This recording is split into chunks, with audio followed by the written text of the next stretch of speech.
শুভেচ্ছা,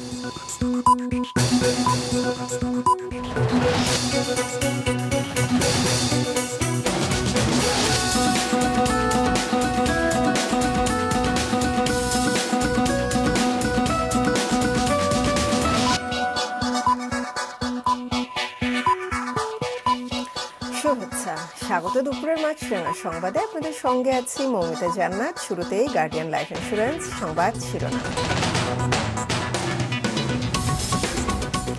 নিত্যপণ্যের দাম বাড়ছে। এপ্রিলে খাদ্যে মূল্যস্ফীতি 10% উপরে। সংকটে নিম্ন আয়ের মানুষ বলছে ক্যাপ, সমন্বিত তদারকির পরামর্শ।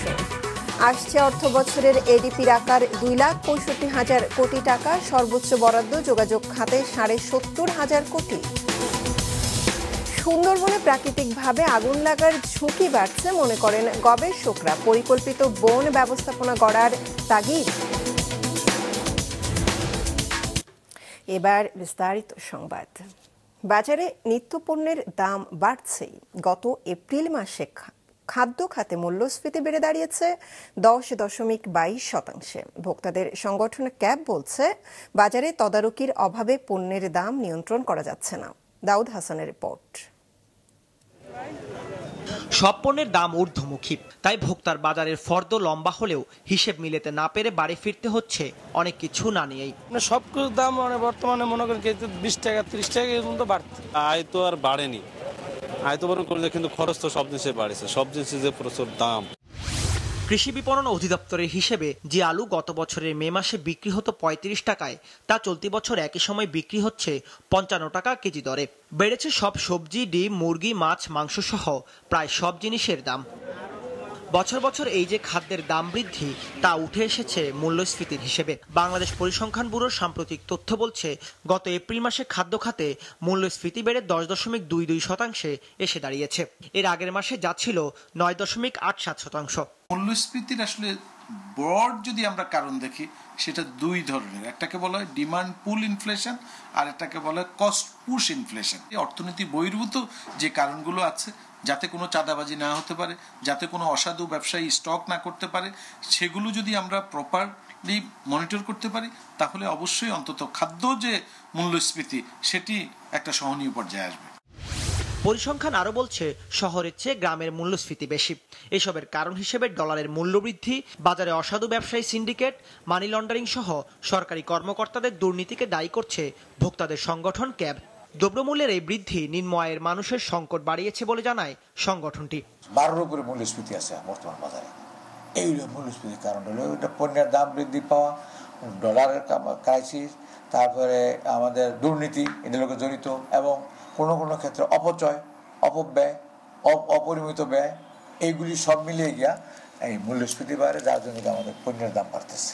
এমন বাস্তবতায় বাজার নিয়ন্ত্রণে সংশ্লিষ্ট সব মন্ত্রণালয়কে একসাথে কাজ করার পরামর্শ দিয়েছেন ভোক্তা সংরক্ষণ অধিদপ্তরের মহাপরিচালক। ভোক্তার সিন্ডিকেট হওয়া দরকার, অর্থাৎ তারা যদি হয় যে বেগুনি খেতেই হবে রমজানের আগে, সেটা যদি আমরা পরিহার করি, তাহলে তো আপনার 100 টাকা বেগুন বিক্রি হবে না, তখন কিন্তু 10 টাকা 20 টাকায় বেগুন বিক্রি হবে।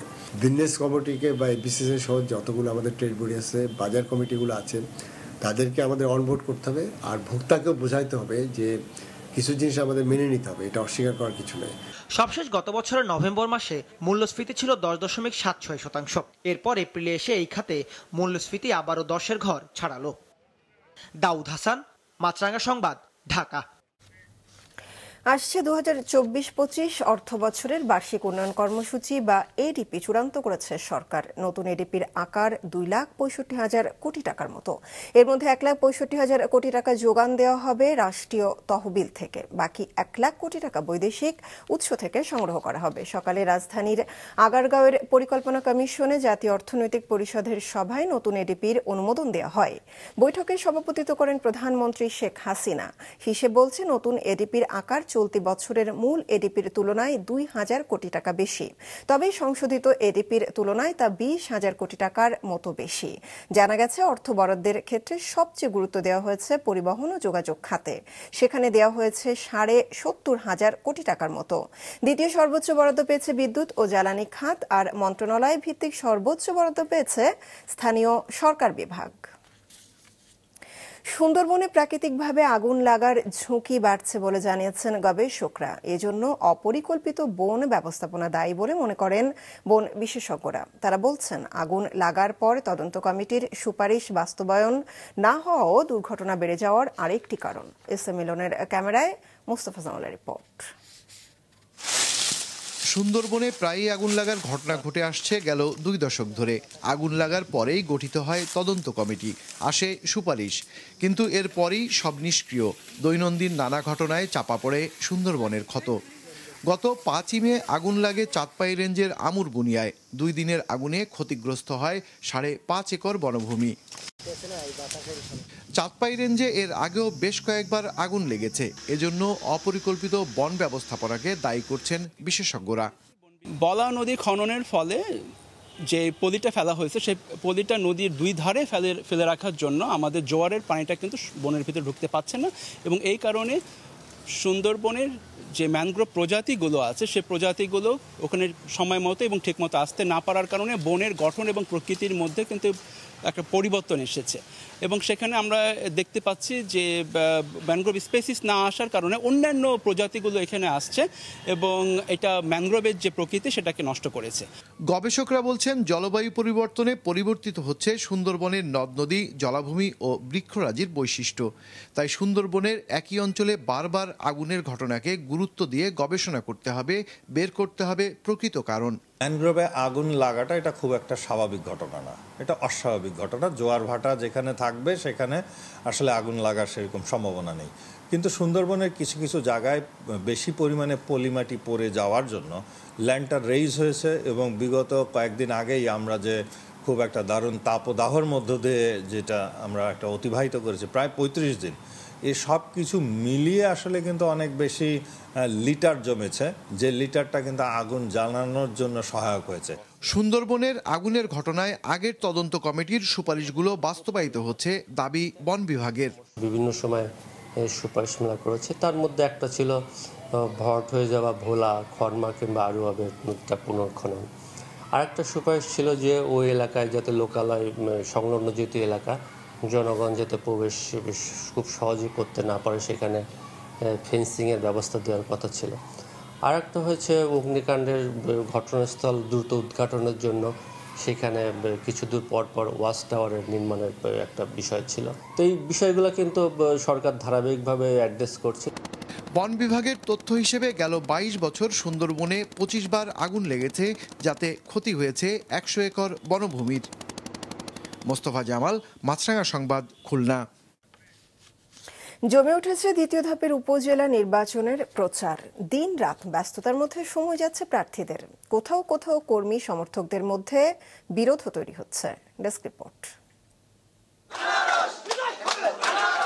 নির্বাচনী আমেজ ভোলা সদর, দৌলত খান ও বোরহানউদ্দিন উপজেলায়। শহরের অলিগলি থেকে শুরু করে গ্রামগঞ্জ, পাড়া মহল্লায় ভোটারদের মন জয়ে ব্যস্ত প্রার্থীরা। বাড়িঘর কিংবা দোকানে লিফলেট বিতরণ করছেন উঠান বৈঠক ও পথসভা। 10 বছর আমি উপজেলা চেয়ারম্যানের দায়িত্বে ছিলাম। গ্রামে গঞ্জের মানুষের সবচেয়ে বড় সমস্যা হলো বিশুদ্ধ পানির জন্য টিউবওয়েল। আমি আশা রাখি আগামী টার্মে যদি আবার হইতে পারি, তাহলে এই টিউবওয়েলের চাহিদাটা আমি সম্পূর্ণভাবে পূরণ করতে পারবো। এই উপজেলায় ইতিমধ্যে আমরা জনগণের জন্য অনেক কাজ করেছি, যে কাজগুলো বাকি রয়েছে আমাদের সেই কাজগুলো আমরা হাত দেব। এলাকার উন্নয়নে কাজ করবে এমন প্রার্থীকেই নির্বাচিত করার কথা ভাবছেন ভোটাররা। সরকার আমার একটাই দাবি, আমাদের সুস্থ নির্বাচন হতে দেয়। আমাদের ভোট আমরা দিব, যাকে খুশি তাকে দিব। সুষ্ঠু নির্বাচনের লক্ষ্যে সব ধরনের প্রস্তুতি নিয়েছে প্রশাসন। আমাদের আইনশৃঙ্খলা পরিবেশ এখন স্বাভাবিক।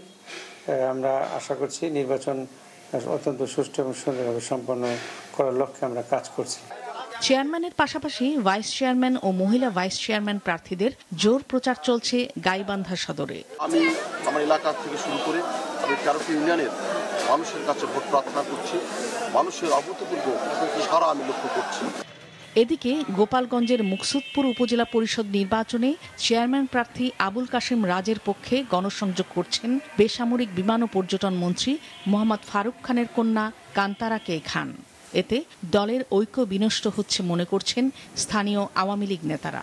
এই নির্বাচনে যদি কোনো ভুল বোঝাবুঝি হয়, সবচেয়ে ক্ষতিগ্রস্ত হবে আমাদের প্রিয় নেতা মোহাম্মদ ফারুক খান।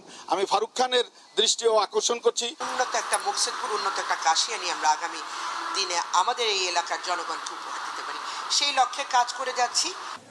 আগামী 21শে মে অনুষ্ঠিত হবে ষষ্ঠ উপজেলা পরিষদের দ্বিতীয় ধাপের ভোট। নাদিয়া আফরিন, মাছরাঙা নিউজ ডেস্ক। দেশের ৮ বিভাগের উপর দিয়েই মৃদু থেকে মাঝারি ধরনের তাপপ্রবাহ বয়ে যাচ্ছে এবং তা অব্যাহত থাকতে পারে বলে জানিয়েছে আবহাওয়া অধিদপ্তর। বৃষ্টি কমায় দেশের অনেক জায়গাতেই তাপমাত্রা 40 ডিগ্রি সেলসিয়াসের কাছাকাছি উঠেছে। বাতাসে জলীয় বাষ্প অধিক হওয়ায় গরমও অনুভূত হচ্ছে বেশি। আজ ও আগামীকালে তাপমাত্রা সামান্য বৃদ্ধি পেতে পারে জানিয়েছে আবহাওয়া অধিদপ্তর। তবে সিলেট বিভাগের 2-1 জায়গায় বৃষ্টির সম্ভাবনা রয়েছে। গতকাল দেশের সর্বোচ্চ তাপমাত্রা ছিল দিনাজপুরে 39 ডিগ্রি সেলসিয়াস। তাপমাত্রা বেড়ে যাওয়ায় গতকালই রাজশাহী, রংপুর, ঢাকা, খুলনা ও বরিশাল বিভাগে 48 ঘন্টার জন্য হিট অ্যালার্ট জারি করেছে আবহাওয়া অধিদপ্তর। তীব্র তাপদাহ এবং প্রচন্ড গরমে হাঁসফাঁস একটা অবস্থা। এত তাপ, এ তাপে তো কাজ করাই মুশকিল। 10 মিনিট কাজ করলে 20 মিনিট দম খাওয়া লাগতেছে। এইভাবে তো কাজ করা মুশকিল একবারে। দর্শক, রাজধানীর আগারগাঁওয়ে আবহাওয়া অফিস থেকে এখন যোগ দিচ্ছেন senior reporter Nurun Nahar Willy. গতকাল আবহাওয়া বিভাগ 2 দিনের হিট অ্যালার্ট জারি করেছে। আগামী কয়েকদিন সম্পর্কে তারা কি বলছে?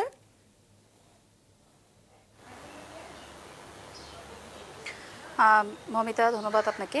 আসলে গতকাল হিট অ্যালার্ট জারি করার পর আজকে এবং আগামীকাল মানে আগামী 48 ঘন্টার জন্য তারা বলছে এই যে তাপ প্রবাহ এটি আসলে অব্যাহত থাকবে এবং তাপমাত্রা বেশ কয়েকটি জায়গায় আসলে বাড়বে এবং 18 তারিখ থেকে বলছে সিলেট এবং ময়মনসিংহ বিভাগে বিভিন্ন জায়গায় বৃষ্টিপাত হবে এবং সে কারণে তাপমাত্রা কিছুটা কমে আসতে পারে। 19 তারিখ থেকে তাপমাত্রা স্বাভাবিক হবে এমনটি বলেছে আবহাওয়া অধিদপ্তর। আর বলছে যে এই আগামী 2 দিন আসলে বিভিন্ন জায়গায় 41 ডিগ্রি পর্যন্ত তাপমাত্রা চলে যেতে পারে, বিশেষ করে পশ্চিমাঞ্চলে, বাংলাদেশের পশ্চিমাঞ্চলের জেলাগুলোতে আসলে তাপমাত্রা বাড়তে থাকবে। গতকাল যেমন দিনাজপুরে সব থেকে বেশি ছিল, আজকেও আসলে খুলনা বিভাগ বা রংপুর বিভাগের উপর দিয়ে আসলে সর্বোচ্চ তাপ প্রবাহটা বয়ে যেতে পারে। এছাড়া আসলে বলা হচ্ছে যে আবহাওয়া অধিদপ্তর আরও বলছে 22 তারিখে বঙ্গোপসাগরে একটি নিম্নচাপ তৈরির সম্ভাবনা রয়েছে এবং সে সময় কিন্তু আবারও কিছুটা তাপ প্রবাহ বা তাপমাত্রা আসলে বাড়বে। 19 তারিখ থেকে বৃষ্টি হলেও 22 তারিখের পরে আরও কিছুটা তাপমাত্রা বাড়বে বলে জানিয়েছে আবহাওয়া অধিদপ্তর। মমিতা, ধন্যবাদ উইলি। আবহাওয়া অধিদপ্তর থেকে সারা দেশের পরিস্থিতি জানালেন সিনিয়র রিপোর্টার নুরুন নাহার উইলি। নো হেলমেট নো ফুয়েল নীতি বাস্তবায়নের নির্দেশ থাকলেও এ নিয়ে পেট্রোল পাম্প মালিক ও ট্রাফিক পুলিশের তৎপরতা খুব একটা দেখা যাচ্ছে না। কোথাও কিছুটা কড়াকড়ি করা হচ্ছে, কোথাও আবার ঢিলেঢালা ভাব রয়েছে। খাগড়াছড়িতে পেট্রোল পাম্পগুলোতে নির্দেশ মেনে মোটরসাইকেল আরোহী ও চালকদের হেলমেট না থাকলে জ্বালানি তেল দেওয়া হচ্ছে না। ট্রাফিক পুলিশ ও সার্জেন্টরাও হেলমেট ছাড়া মোটরসাইকেল চালক ও আরোহীদের জরিমানাও করতে দেখা গেছে। তবে দিনাজপুর, হিলি, নোয়াখালী সহ বেশিরভাগ জেলায় নিষেধাজ্ঞা মানতে দেখা যায়নি। পেট্রোল পাম্পগুলোতে হেলমেট ছাড়া মোটরসাইকেল চালককে জ্বালানি তেল নিতে দেখা যায়। অনেকেই বলছেন তারা সরকারি এ নিষেধাজ্ঞা বিষয়ে জানেন না। দেশের বিভিন্ন স্থানে পেট্রোল পাম্পগুলোতে হেলমেট ছাড়াই মোটরসাইকেল চালকদের দেওয়া হচ্ছে জ্বালানি তেল। এ বিষয়ে কিছুক্ষণ আগে নোয়াখালী ও মানিকগঞ্জ থেকে আমাদের সহকর্মীরা জানিয়েছেন সেখানকার অবস্থা। সকাল থেকে জেলা শহর মাইজদি সহ জেলার বিভিন্ন পেট্রোল পাম্প ঘুরে দেখেছি যে এই সরকারের এই নির্দেশনা কিন্তু আসলে নোয়াখালীতে উপেক্ষিত হচ্ছে। এই নির্দেশনা সকাল থেকে আমরা কাউকে মানতে দেখিনি। আমরা বিভিন্ন পেট্রোল পাম্প ঘুরে দেখেছি যে পেট্রোল পাম্পগুলোতে যে মোটরসাইকেল আরোহী এবং মোটরসাইকেল চালক যারা হেলমেট সহ আসছেন তাদেরকেও ফুয়েল দেওয়া হচ্ছে এবং যারা হেলমেট ছাড়া আসছেন তাদেরকেও দেওয়া হচ্ছে। তো আমরা এই বিষয়ে পেট্রোল পাম্পে যারা কর্মচারী বা কর্মকর্তা রয়েছেন আমরা তাদের সাথে কথা বলেছিলাম। তো তারা আমাদেরকে যেটা জানিয়েছেন যে তারা গতকাল এটা আসলে টিভির পর্দা এবং নিউজে দেখেছিলেন যে এরকম একটা নির্দেশনা দেওয়া হয়েছে। তবে স্থানীয় যে প্রশাসন থেকে তাদেরকে এ বিষয়ে কোনো প্রকার নোটিশ বা অবগত করা হয়নি বলে তারা জানিয়েছেন। আজকে দেখা যাচ্ছে যে বাড়িগঞ্জে পেট্রোল পাম্পগুলোতে যারা পেট্রোল নিতে আসছে তারা কিন্তু হেলমেট পরেই আসছে, কিন্তু যারা মোটরসাইকেল ড্রাইভ করতেছে তারাই শুধু হেলমেট পরছে। এখানে অন্য যে যাত্রী 1 বা 2 জন করে যে যারা ড্রাইভারের পিছনে বসছে, চালকের পেছনে যারা আসনে যারা আছে তারা কিন্তু হেলমেট পরছে না। এখানে আমার পিছনে বেশ 3টি হেলমেট মোটরসাইকেল আমরা দেখতে পেলাম। এখানে তাদের মধ্যে আমরা ঠিক একই অবস্থায় দেখতে পেয়েছি যে যাত্রী যারা মোটরসাইকেলে আছেন তারা কিন্তু কেউ হেলমেট পরছে না। আর হঠাৎ কিছু আসছে যারা হেলমেট পরেনি, আমাদের কাছে বিশেষ করে জানিয়েছেন, এদের সাথে আমরা কথা বলেছি, যারা এখানে মালিক পক্ষ কিংবা সেলসের দায়িত্বে যারা আছেন তাদের সাথে আমরা কথা বলেছি। তারা কিন্তু জানিয়েছেন যে এখানে সকাল থেকে কিছু হেলমেট ছাড়াও আসছে, তাদেরকে কেউ ঘুরিয়েও দিয়েছে এবং বলেছে যে হেলমেট ছাড়া তাদেরকে পেট্রোল দেওয়া যাবে না। শেখ হাসিনার স্বদেশ প্রত্যাবর্তনের মাধ্যমে দেশে গণতন্ত্র প্রতিষ্ঠা পেয়েছে। রাজধানীর তেজগাঁও একটি এতিমখানায় খাবার বিতরণ অনুষ্ঠানে কথা বলেছেন আওয়ামী লীগের সাধারণ সম্পাদক ওবায়দুল কাদের। বছর আগে ঢাকা শহর আর আজকে ঢাকা শহর, দিন রাত পার্থক্য, উন্নয়নে, অর্জনে, আধুনিকতা। বাংলাদেশ গত 15 বছরে বদলে গেছে, গ্রাম হয়েছে শহর। চট্টগ্রামের সিগারেটের জাল ব্যান্ডরোল তৈরির কারখানায় অভিযান চালিয়ে প্রায় 8 লাখ নকল ব্যান্ডরোল সহ 5 জনকে আটক করেছে নগর গোয়েন্দা পুলিশ। গতরাতে নগরীর চান্দগাঁওয়ে পাকার দোকান এলাকায় একটি কারখানায় অভিযান চালিয়ে নকল ব্যান্ডরোল তৈরির সময় তাদের আটক করা হয়। চট্টগ্রাম মহানগর গোয়েন্দা পুলিশের অতিরিক্ত উপ পুলিশ কমিশনার শেখ সাব্বির হোসেন জানান, জব্দ ব্যান্ডরোলের আনুমানিক মূল্য প্রায় 5 কোটি টাকা। আটক 5 জনই ছাপাখানার কর্মচারী জানিয়ে কারখানার মালিক সহ নকল ব্যান্ডরোলের সাথে জড়িত চক্রের সদস্যদের চিহ্নিত করে গ্রেফতারের কাজ চলছে বলেও জানায় পুলিশ। রবীন্দ্র নজরুলের জন্ম জয়ন্তী উপলক্ষে পাবনায় অন্নদা গোবিন্দ পাবলিক লাইব্রেরির উদ্যোগে অনুষ্ঠিত হয়েছে শিশুদের রচনা, চিত্রাঙ্কন, সঙ্গীত ও কবিতা আবৃত্তি প্রতিযোগিতা। সকালে লাইব্রেরির স্যামসন এইচ চৌধুরী মিলনায়তনে এ প্রতিযোগিতায় জেলার বিভিন্ন শিক্ষা প্রতিষ্ঠান থেকে শতাধিক প্রতিযোগী অংশগ্রহণ করে। অনুষ্ঠানে বিচারক হিসেবে উপস্থিত ছিলেন লাইব্রেরির সহ সভাপতি রবিউল ইসলাম রবি, মহাসচিব আব্দুল মতিন খান ও সরকারি বালিকা উচ্চ বিদ্যালয়ের অবসরপ্রাপ্ত প্রধান শিক্ষক রোকসানা খানম। শনিবার বিকেলে বিজয়ীদের পুরস্কার দেওয়া হবে। গাজার রাফা সহ বিভিন্ন এলাকায় অব্যাহত ইসরায়েলি হামলায় নতুন করে আরও অন্তত 20 জন নিহত হয়েছে। উত্তরাঞ্চলে ইসরায়েলি বাহিনীর বিরুদ্ধে ব্যাপক প্রতিরোধ গড়ে তুলেছে হামাস। গাজা যুদ্ধ শেষ হলে সেখানে প্যালেস্টাইনি কর্তৃপক্ষ থাকলেও কোনোভাবেই হামাসের উপস্থিতি মেনে নেওয়া হবে না বলে জানিয়েছেন ইসরায়েলি প্রধানমন্ত্রী বেনিয়ামিন নেতানিয়াহু। Desk report. গাজার উত্তরাঞ্চলে ইসরায়েলি বাহিনীর বিরুদ্ধে ব্যাপক প্রতিরোধ গড়ে তুলেছে প্যালেস্টাইনের স্বাধীনতাকামী সংগঠন হামাস। জাবালিয়া, রাফা সহ বিভিন্ন জায়গায় রকেট, ছোট অস্ত্র এবং বিস্ফোরক দিয়ে একের পর এক চোরাগোপ্তা হামলায় দিশেহারা ইসরায়েলি বাহিনী।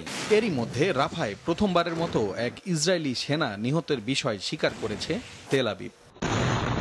গাজার রাফা সহ বিভিন্ন এলাকায় অব্যাহত ইসরায়েলি হামলায় নতুন করে আরও অন্তত 20 জন নিহত হয়েছে। যুদ্ধবিরতির চুক্তিতে রাজি হওয়ার পরও রাফায় ইসরায়েলি অভিযান পরিস্থিতিকে আরও জটিল করে তুলেছে বলে জানিয়েছেন হামাস নেতা ইসমাইল হানিয়ে। আন্তর্জাতিক সব চাপ উপেক্ষা করে রাফায় অভিযান চালিয়ে ভুল করেছে দখলদার ইসরায়েল। উপযুক্ত জবাব দিচ্ছে হামাসের যোদ্ধারা। যুদ্ধ পরবর্তী সময়ে হামাসকে বাদ দিয়ে গাজায় কোনো প্রশাসন মেনে নেব না আমরা। গাজা যুদ্ধ শেষ হলে সেখানে প্যালেস্টাইনি কর্তৃপক্ষ থাকলেও কোনোভাবেই হামাসের উপস্থিতি মেনে নেওয়া হবে না বলে সাব জানিয়েছেন ইসরায়েলি প্রধানমন্ত্রী বেনিয়ামিন নেতানিয়াহু। যতদিন হামাসকে নির্মূল না করছি ততদিন গাজায় আমাদের অভিযান চলবে। পরিস্থিতি স্বাভাবিক হওয়ার পর যে কর্তৃপক্ষ উপত্যকা চালাবে সেখানে হামাসের মতো সন্ত্রাসী সংগঠনের কেউ যাতে না থাকে তা নিশ্চিত করব আমরা।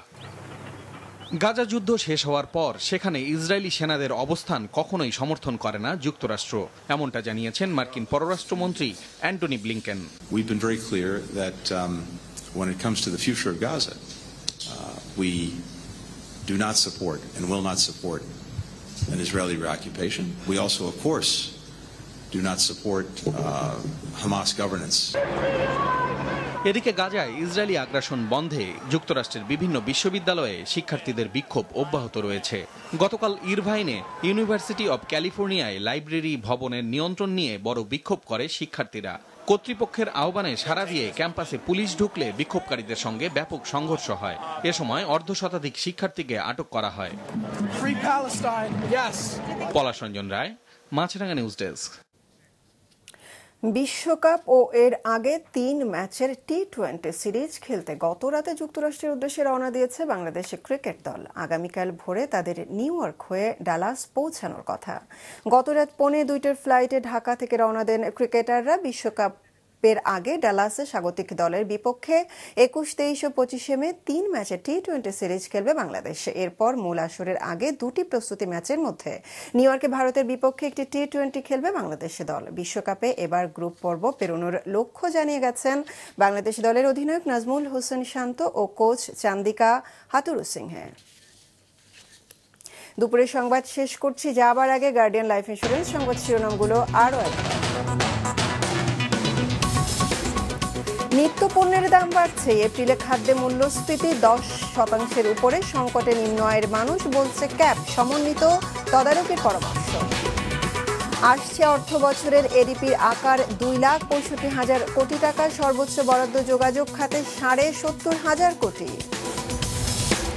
সুন্দরবনে প্রাকৃতিকভাবে আগুন লাগার ঝুঁকি বাড়ছে মনে করেন গবেষকরা। পরিকল্পিত বন ব্যবস্থাপনা গড়ার তাগিদ। এই ছিল এখনকার মতো। ফেসবুক আপডেট পেতে ভিজিট করুন মাছরাঙা টেলিভিশনের পেজে। ইউটিউব চ্যানেলেও দেখতে পারেন আমাদের সংবাদ, প্রতিবেদন, অনুষ্ঠান। আমাদের পরবর্তী সংবাদ বিকেল 5টায় দেখার আমন্ত্রণ রইল।